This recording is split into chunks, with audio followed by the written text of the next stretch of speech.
En fait, c'est très nouveau pour moi. Je pense que c'est nouveau pour tout le monde. On est encore en train d'apprendre l'émission pendant qu'on la fait. C'est même nouveau pour tous les télédiffuseurs québécois, je pense. Je crois que c'est nouveau pas mal pour tout le monde. Moi, ça m'a beaucoup intéressé quand ils sont venus me proposer ça. C'est 5 jeunes qu'on a castés qui s'en vont refaire le monde. Donc, c'est-à-dire, des fois, aider un organisme, aller aider les jeunes de rue, aller aider nos aînés, qu'on l'abandonne comme société, puis qu'on a l'impression que nos vieux, ils n'ont plus de projet, puis qu'on attend qu'ils meurent. Ils vont placer ça comme ça. Alors, eux autres vont les aider, mais non seulement vont les aider, mais ils vont comprendre. Et ils nous ramènent ça. On est à TV, là, on en profite. Alors, ils nous ramènent ça, et plus nos jeunes comprennent ça avec vraiment, pour faire un cliché, les yeux du cœur, plus ils le réexpliquent de cette façon-là. Et plus on fait d'émissions, parce que ça fait une coupe qu'on tourne déjà, plus nos jeunes prennent une profondeur hallucinante, ils comprennent vraiment nos gros débats de société et ils voient ces choses-là de l'intérieur. C'est des choses qui ne sont pas bien montrées par les médias. Si on parlait des jeunes de rue, là, tu vois le maire La Bonté puis M. Larocque qui font des reportages assez criminalisants, je trouve. Et vas-y de l'intérieur, vas-y de l'autre bord. Alors, et après ça, ramène ce avec quoi tu es d'accord ou pas. Il faut revirer sa veste d'abord, autrement dit.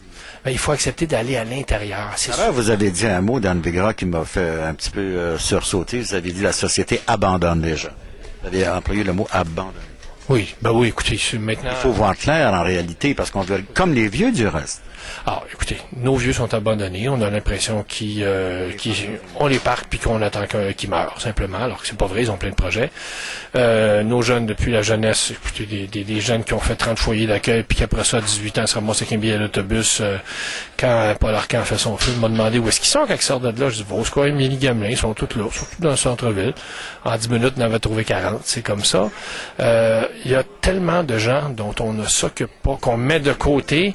On ferme les yeux parce que ça nous envoie une image souffrante, ça nous envoie... Alors, je comprends qu'on veut se protéger, mais il ne faut pas se protéger au détriment de ceux qui en arrachent. Alors, nos jeunes sont confrontés à ça. Ils vont voir ça, puis ils nous le ramènent. C'est de là tout l'intérêt. Moi, je fais juste coacher cette affaire-là pour...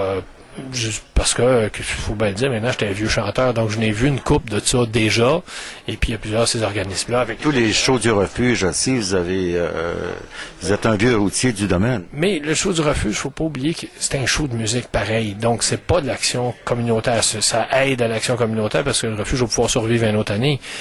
Mais ça situe l'action de l'artiste pour aider des gens qui sont des SDF, comme on les appelle en France. Ben, entre autres eux, mais on ne parle pas que de eux. Eux sont un de nos sujets. On va en avoir 26 sujets. Là. Il y a beaucoup de gens dont on ne s'occupe pas. On a vu des gens, tout à l'heure dans la présentation, font des graffitis.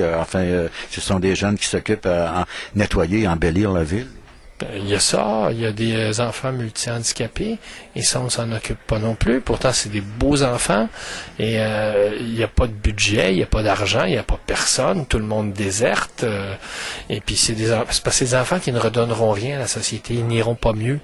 Ils vont rester comme ça, dans cet état-là, ils vont vieillir comme ça, ils vont mourir comme ça. Alors, ça commence quelle date? Ah, une date, porte-bonheur, le 11 septembre. Septembre, justement, une date choc. Exactement ce qu'il faut. Merci beaucoup, Dan Bigra. Merci beaucoup à vous.